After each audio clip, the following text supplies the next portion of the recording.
Into the Spider-Verse is a well-known favorite amongst Marvel fanatics and just general lovers of movies. Besides the insane animations and cinematography that's intricately displayed throughout the film, what sets the movie apart from other MCU adjacent films is not just its style or its story, but it's in the way it showcases quality character development. Let's get into it.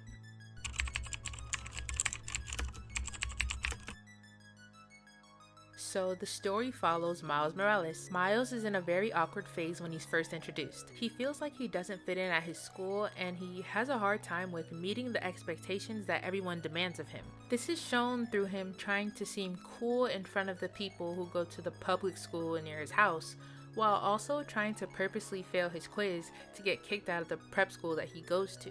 It shows that he doesn't want to meet the responsibility that is expected of him. This internal struggle he's having is also shown later on when Miles goes to the subway tunnel with his Uncle Aaron. He spray paints the expectations art on a wall, signifying his struggle with trying to be responsible versus doing things his own way.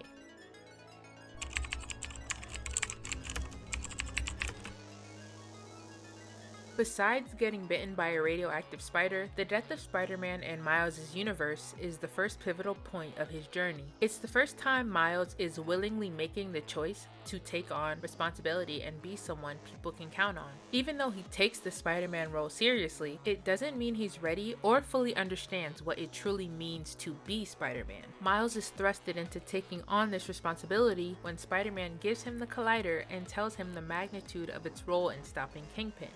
He isn't prepared for everything that's happening around him, between the fighting going on, watching Spider-Man die, and then the chase scene with Prowler, where Miles is literally running for his life. This is probably the first time Miles has felt genuine fear and like he was in imminent danger. He still has to learn the lesson that his mom tells him, where she says, "Our family doesn't run from things, Miles." After Spider-Man's death is announced on the news, Miles believes he's capable of filling his role. He gets all the comics, runs to one of the highest buildings to jump off the roof in order to test his powers, before running back down the steps because it's a little too high for him. Even when he jumps from a lower building, Miles still ends up falling because of his own clumsiness, which causes the collider to break. This shows Miles' immaturity and how he's not quite ready for the great responsibility, just yet at least.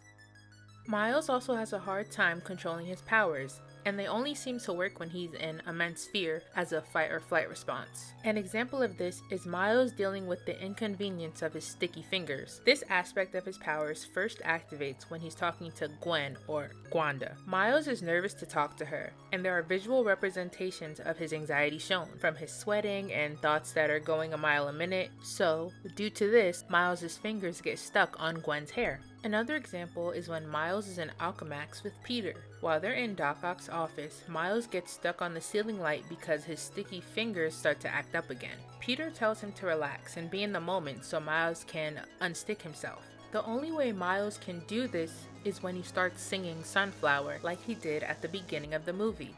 After he falls from the ceiling, his invisibility powers are activated, and Peter realizes that it's because of Miles' fight or flight response. The biggest hurdle that Miles has to overcome is ultimately himself. He's fearful of doing the Spider-Man job because of all that it demands of him, but he also doesn't want to keep letting people down.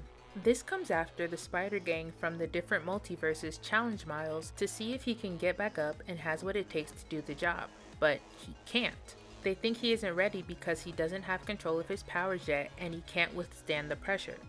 So, Miles goes to his uncle's house for comfort and a safe place. As he writes a letter to his uncle about not wanting to disappoint the people around him, he is interrupted by the Prowler coming into the apartment. This is where he finds out that his uncle is the Prowler. So, when another chase scene ensues, Miles runs to Aunt May's house to tell Peter who the Prowler is. Running away seems to be a common theme when it comes to Miles. It's in his nature to run away when there's a conflict about to happen or when things aren't so simple anymore. It's not until the Prowler has him on the edge of the building that Miles is forced to not run anymore in the face of danger. This time, Miles takes off his mask, revealing to his Uncle Aaron that he's the new Spider-Man. When Uncle Aaron backs off, refusing to kill Miles, Kingpin then shoots Uncle Aaron.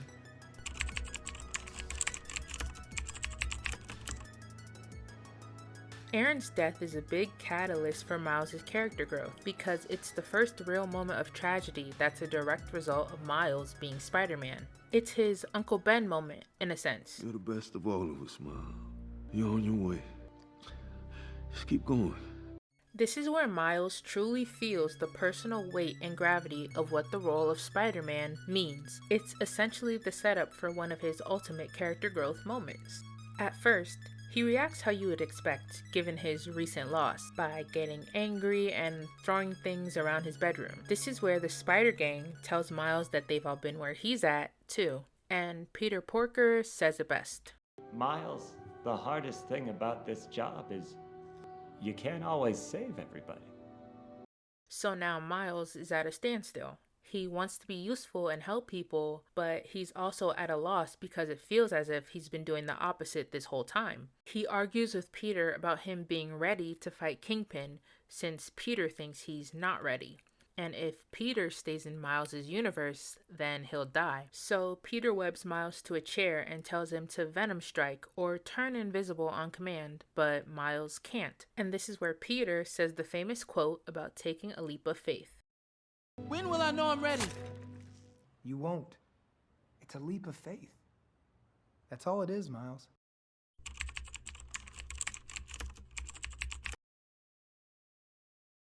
After Peter leaves and Miles is stuck in the chair, his dad comes to his dorm room and talks to him through the door. Mr. Morales explains that people drift apart sometimes, and he doesn't want that to happen to him and Miles. Sometimes people drift apart, Miles. And I don't want that to happen to us, okay? They won't always agree with each other, but his dad sees a spark in him and thinks it's amazing, which is the reason why he pushes Miles so much. And then he says a pivotal line to his son that essentially propels Miles forward. I see this spark in you. It's amazing. It's why I push you, but it's yours. Whatever you choose to do with it, you'll be great.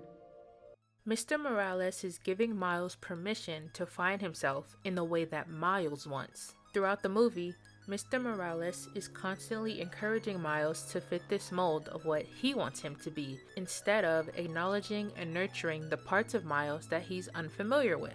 It comes from his own fear of Miles ending up like his brother Aaron. So, after Aaron's death, Mr. Morales sees how pressuring Miles to be something he's not will only strain their relationship down the line.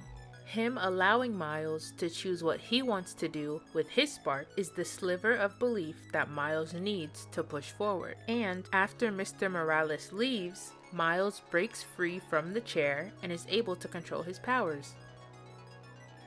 The big moment of Miles' leap of faith while the song is soundtracking the scene signifies the biggest stepping stone for Miles and his character development.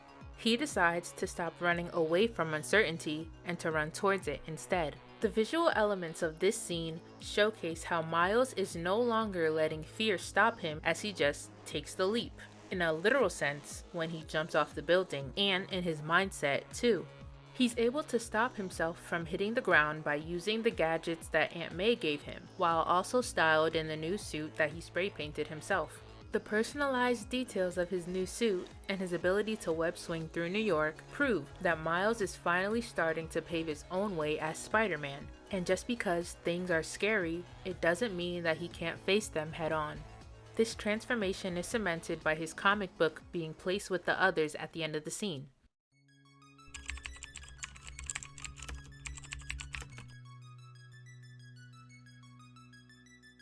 When it's time for Miles to face Kingpin by himself, he puts up a pretty good fight before he gets beaten up. However, unlike earlier in the movie, when the Spider Gang was trying to test his resilience, Miles doesn't stay down this time. Instead, he gets up. In this moment, despite the challenge of defeating Kingpin, Miles is more sure of himself and is led by the reassurance instilled in him by the people he cares about. I'll always have my family. You ever hear of the shoulder touch? Miles says that he'll always have his family, and then he references the shoulder touch move that Uncle Aaron taught him, which drives home the sentiment that Miles' family is always with him no matter what happens. He does this move on Kingpin while electric shocking him, and uses Kingpin's body to seal the collider closed.